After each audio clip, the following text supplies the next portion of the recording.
Hi friends, എല്ലാവർക്കും പുതിയൊരു വീഡിയോയിലേക്ക് സ്വാഗതം. പാർവതി ഗോപിനാഥിനോട് ചോദിക്കും, പ്രഭാവതി അമ്മയാണ് ദേവമ്മയെ കൊന്നതെന്ന് അച്ഛൻ എങ്ങനെ അറിഞ്ഞു? അച്ഛനത് നേരത്തെ അറിയാമായിരുന്നോ? അപ്പോൾ ഗോപിനാഥ് പറയും, എനിക്കറിയാമായിരുന്നു മോളെ, പക്ഷേ ഞാനത് എങ്ങനെ അറിഞ്ഞുവെന്ന് മോളിപ്പോൾ എന്നോട് ചോദിക്കരുത്.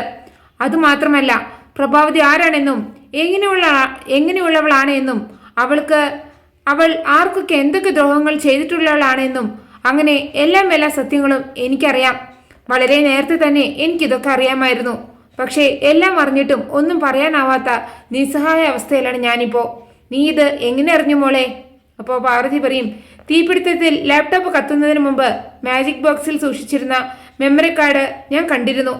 ദേവമ്മ മരണത്തിന് തൊട്ടു മുമ്പ് സംസാരിച്ചിരുന്ന ഒരു വീഡിയോ ആയിരുന്നു അത്. ഭാവിയിൽ ദേവമ്മയുടെ മരണവുമായി ബന്ധപ്പെട്ട സത്യങ്ങൾ വിശാൽ സാറിനെ അറിയിക്കണമെന്ന് ഉദ്ദേശിച്ച് ചെയ്ത ഒരു വീഡിയോ. അത് മുഴുവൻ ഞാൻ കണ്ടു. അതിൽ ദേവമ്മ വ്യക്തമായിട്ട് പ്രഭാവതി അമ്മയുടെ പേര് പറയുന്നുണ്ട്. പ്രഭാവതി അമ്മ വിഷം കൊടുത്താണ് ദേവമ്മയെ കൊന്നതെന്ന് അതിൽ നിന്ന് വ്യക്തമാണ്. ഇത് വിശാൽ സാറിനെ അറിയിക്കണം. ഇപ്പോൾ തന്നെ എനിക്കിത് വിശാൽ സാറിനോട് പറയണം. അപ്പോൾ ഗോപിനാഥ് പറയും, നീ ഞാൻ പറയുന്നൊന്ന് കേൾക്കുമോളെ, നീ ഇതൊന്നും ഇപ്പോൾ വിശാലിനെ അറിയിക്കരുത്. അവനോടിപ്പോൾ ഒന്നും പറയരുത്. ഇപ്പോൾ നീ ഇത് പറഞ്ഞാൽ അവനത് വിശ്വസിക്കില്ല. നീയെന്നല്ല, ദേവൻ തമ്പുരാൻ നേരിട്ട് വന്ന് പറഞ്ഞാലും അവന് സത്യം ബോധ്യപ്പെടില്ല. അത്രമാത്രം പ്രഭാവതി അവനെ ബ്രെയിൻ വാഷ് ചെയ്തു വെച്ചിരിക്കുകയാണ്. അവളുടെ കപട സ്നേഹത്തിന്റെയും വാത്സല്യത്തിന്റെയും മായാവലയത്തിലാണ് വിശാൽ ഇപ്പോൾ ഉള്ളത്.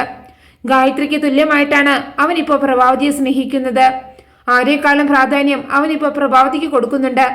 അതെനിക്ക് അറിയാം അച്ഛാ എന്ന് കരുതി ഇത് വിശാൽ സാറിനോട് പറയാതിരിക്കാൻ പറ്റുമോ? എന്നാൽ ശരി, പ്രഭാവതിയാണ് ഗായത്രിയെ കൊന്നതെന്ന് നീ ഒന്ന് പറഞ്ഞു നോക്ക്. അപ്പോൾ കാണാം അവന്റെ പ്രതികരണം. അവൻ ഒരിക്കലും പ്രഭാവതിയെ ഗായത്രിയുടെ കൊലപാതകയായി കാണില്ല. പക്ഷേ ഇത് പറഞ്ഞാൽ നിന്നെ അവൻ അവിശ്വസിക്കും, സംശയിക്കും. നിങ്ങൾ തമ്മിലുള്ള ബന്ധത്തിന് അത് വലിയ വിള്ളലുണ്ടാക്കും. അത് പ്രഭാവതി മുതലെടുക്കും. അവൾ കൂടുതൽ വിശാലിനെ സ്വാധീനിക്കും. അതുകൊണ്ട് എടുത്തു ചാടി മോളൊന്നും പ്രതികരിക്കരുത്. കുറച്ചുകൂടെ ക്ഷമയും സാവകാശവും നീ ഈ കാര്യത്തിൽ കാണിക്കണം.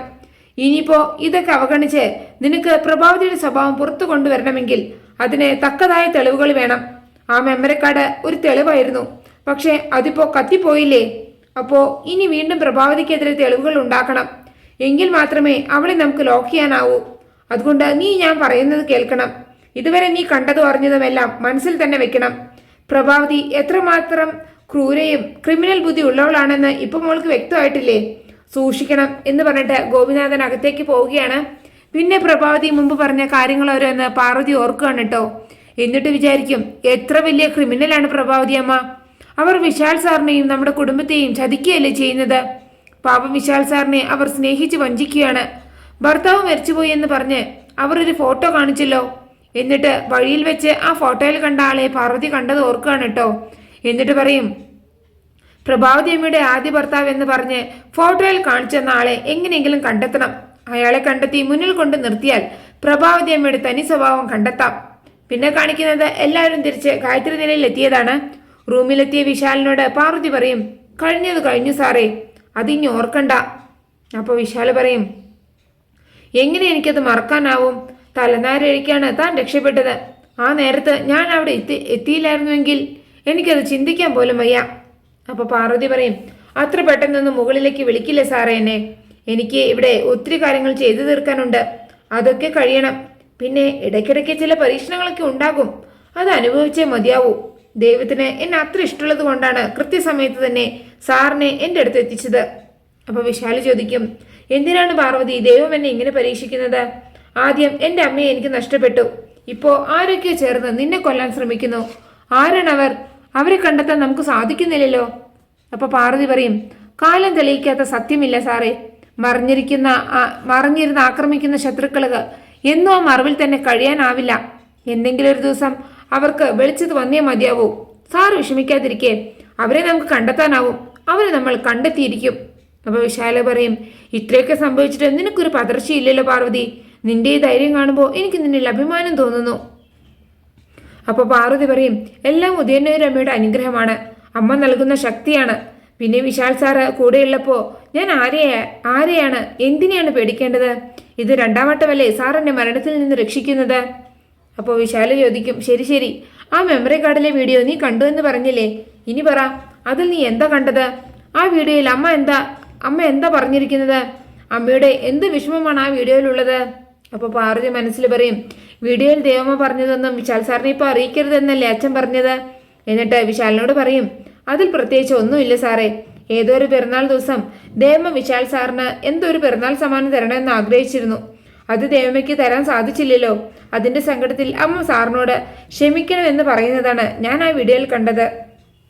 അപ്പോൾ വിശാൽ ചോദിക്കും, പിറന്നാൾ സമ്മാനം തരാൻ കഴിയാത്തതിൻ്റെ പേരിൽ ഞാൻ അമ്മയോട് ക്ഷമിക്കണമെന്നാണോ?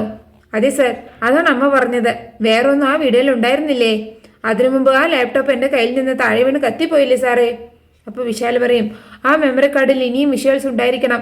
അമ്മയുടെ കൊലപാതകളിലേക്ക് വിരൽ ചൂണ്ടുന്ന സത്യങ്ങൾ, അതൊക്കെ നഷ്ടമായി പോയില്ലേ? അത് നമുക്കൊരു പിടിവള്ളിയായിരുന്നു. ഇനി നമ്മൾ എന്തു ചെയ്യും? അപ്പോൾ പാർവതി പറയും, ഒരു വാതിൽ അടയുമ്പോൾ മറ്റൊരു വാതിൽ തുറക്കപ്പെടും എന്നൊക്കെ പറഞ്ഞിട്ട് വിശാലിനെ ആശ്വസിപ്പിച്ച് പാർവതി അവിടെ നിന്ന് പോവുകയാണ്. അതേസമയം ജാസ്മിൻ പോയിട്ട് സുശീലയോട് ചോദിക്കും, അമ്മ ശക്തമായിട്ടൊരു തീരുമാനം എടുത്തിട്ടുണ്ടായിരുന്നല്ലോ, അത് മറന്നുപോയോ? അപ്പോൾ സുശീല ചോദിക്കും, എന്താ അത്? അപ്പോൾ ജാസ്മിൻ പറയും, സ്വത്ത് വീതം വയ്ക്കുന്ന കാര്യമാണ് ഞാൻ പറഞ്ഞത്. വിശാലിൻ്റെ അച്ഛൻ തിരിച്ചെത്തുമ്പോൾ ഈ സ്വത്തുക്കൾ പാർട്ടീഷൻ ചെയ്യണമെന്ന് പറഞ്ഞ് ലീഗൽ നോട്ടീസ് അയക്കാമെന്ന് അമ്മ എന്നോട് പറഞ്ഞതല്ലേ? അതെന്തായി? അവരെല്ലാവരും ഇപ്പോൾ തിരിച്ചെത്തിയില്ലേ? അപ്പോൾ സുശീല പറയും, അതൊന്നും ഇപ്പോൾ വേണ്ട മോളെ. അതെന്തു പറ്റി? അമ്മയുടെ അവകാശം നേടിയെടുക്കണമെന്ന വാശിയിലായിരുന്നല്ലോ അമ്മ. ഇപ്പോൾ ആ വാശി ഉപേക്ഷിച്ചോ? അപ്പോൾ സുശീല പറയും, ഞാൻ കുറച്ചധികം ചിന്തിച്ചു. ഇപ്പോൾ ഈ സ്വത്തുക്കളൊക്കെ എനിക്ക് വീതം വെച്ച് തരണമെന്ന് വേണമെങ്കിൽ എനിക്ക് ചേട്ടനോട് ആവശ്യപ്പെടാം. പക്ഷേ ചേട്ടൻ അതിന് സമ്മതിച്ചില്ലെങ്കിൽ എന്തു ചെയ്യും?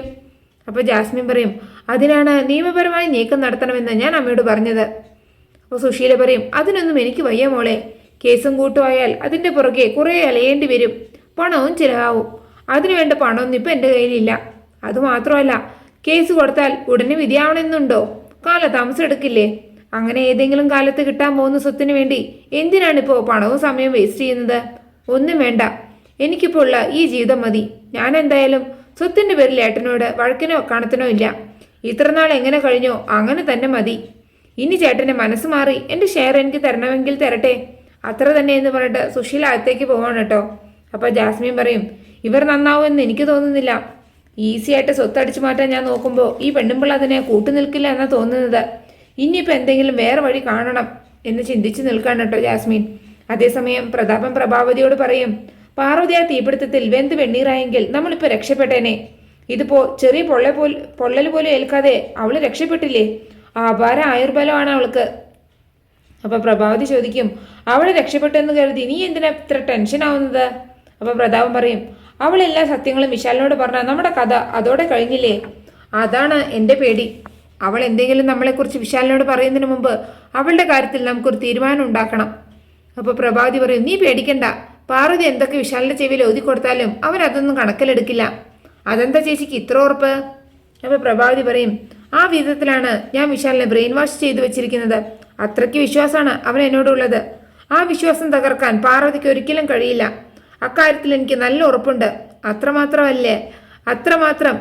അല്ല നമുക്ക് ഭീഷണിയായിരിക്കുന്ന ആ മെമ്മറി, അത് മാത്രമല്ല നമുക്ക് ഭീഷണിയായിരിക്കുന്ന ആ മെമ്മറി കാർഡ് ഇപ്പം ഇല്ലല്ലോ, അതും ആ തീപിടുത്തത്തിൽ നശിച്ചു പോയില്ലേ? തെളിവുകളില്ലാതെ പാർവതി നമ്മളെ പ്രതികളാക്കാൻ നോക്കിയാൽ അത് പാളി പോവുകയുള്ളൂ. വിശാൽ അതൊന്നും കണക്കിലെടുക്കില്ല. പാർവതിക്ക് നമ്മളെക്കുറിച്ച് എന്തെങ്കിലും വിശാലിനോട് പറയണമായിരുന്നുവെങ്കിൽ അത് അവിടെ ആ ഗ്രാമത്തിൽ വെച്ച് തന്നെ പറയുമായിരുന്നു. അവളത് പറഞ്ഞിരുന്നുവെങ്കിൽ എന്തെങ്കിലും ഒരു റിയാക്ഷൻ വിശാലിന്റെ ഭാഗത്തു നിന്ന് ഉണ്ടാകുമായിരുന്നു. എന്തോ ഒരു കാരണം കൊണ്ട് പാർവതി ഒന്നും അവനോട് പറഞ്ഞിട്ടില്ല. അവളെ കൊണ്ട് അത് പറഞ്ഞു തെളിയിക്കാൻ പറ്റാത്തത് കൊണ്ടാണ് അവൾ അത് പറയാതിരിക്കുന്നത്. പാർവതിക്ക് നമുക്കെതിരെ ഒന്നും ചെയ്യാൻ സാധിക്കില്ല. പിന്നെ നമ്മൾ ഭയപ്പെടേണ്ടത് ശേഖര മേനോനെയാണ്. അയാളാണെങ്കിൽ ഇപ്പോൾ കോമയിലും. ഇനി ശേഖര മേനോൻ കോമയിൽ നിന്ന് എഴുന്നേറ്റ് വന്ന് എന്തെങ്കിലും പറഞ്ഞാലല്ലാതെ നമുക്കൊരു പ്രശ്നവുമില്ല. ഏതായാലും അയാൾ ഇനി കോമയിൽ നിന്ന് ബോധത്തോടെ എഴുന്നേറ്റ് വരാനൊന്നും പോകുന്നില്ല. അതുകൊണ്ട് നീ സമാധാനമായിരിക്കെ, ബി കൂൾ പ്രതാപ. അപ്പോൾ പ്രതാപം പറയും, ഞാൻ കൂളാവണമെങ്കിൽ എനിക്കിപ്പോൾ 30 ലക്ഷം രൂപ വേണം. ഇത് കേട്ടതും പ്രഭാവതി ഒന്നും ഞെട്ടുകയാണ് കേട്ടോ. എന്നിട്ട് ചോദിക്കും, അതെന്തിനാ നിനക്കിപ്പോൾ 30 ലക്ഷം രൂപ? ഇന്നലെ 30 ലക്ഷത്തിന് കടം വാങ്ങി ചീട്ട് കളിച്ചു. ജയിക്കുമെന്നാ കരുതിയത്, പക്ഷേ തോറ്റ് തുന്നം പാടി. വൈകുന്നേരത്തിനുള്ളിലേ 30 ലക്ഷം കൊടുക്കണം. എടാ 30 ലക്ഷം എന്ന് പറഞ്ഞാൽ? അപ്പോൾ പ്രതാപൻ പറയും, എന്തിനാ ഇത്രയ്ക്ക് ആലോചിക്കുന്നു ചേച്ചിക്ക് വേണ്ടി ജീവൻ പണയം വെച്ച് ഞാൻ എന്തൊക്കെ കാര്യങ്ങളാണ് ചെയ്തത്? അപ്പോൾ പ്രഭാവതി പറയും, നിനക്ക് പണം തരുന്നില്ല, എനിക്ക് എന്താ വിഷമം പ്രതാപ? പണം വിശാലിന്റെ അല്ലേ? പക്ഷേ എന്ത് കാരണം പറഞ്ഞിട്ടാണ് അവനോട് 30 ലക്ഷം ചോദിക്കുന്നത്? നീ വിഷമിക്കേണ്ട, എന്തായാലും പണം ഞാൻ എങ്ങനെയെങ്കിലും വിശാലിൻ്റെ കയ്യിൽ നിന്ന് വാങ്ങിത്തരാം, ഞാൻ അവനോടൊന്ന് സംസാരിച്ച് നോക്കട്ടെ എന്ന് പറഞ്ഞിട്ട് പ്രഭാവതി അകത്തേക്ക് പോവുകയാണ്. അങ്ങനെയാണ് ഈ എപ്പിസോഡ് അവസാനിക്കുന്നത്. നിങ്ങൾക്ക് എൻ്റെ റിവ്യൂ ഇഷ്ടമല്ല, മറക്കാതെ എല്ലാവരും ലൈക്കും സബ്സ്ക്രൈബ് തന്ന് എന്നെ ഒന്ന് സപ്പോർട്ട് ചെയ്യണേ പ്ലീസ്.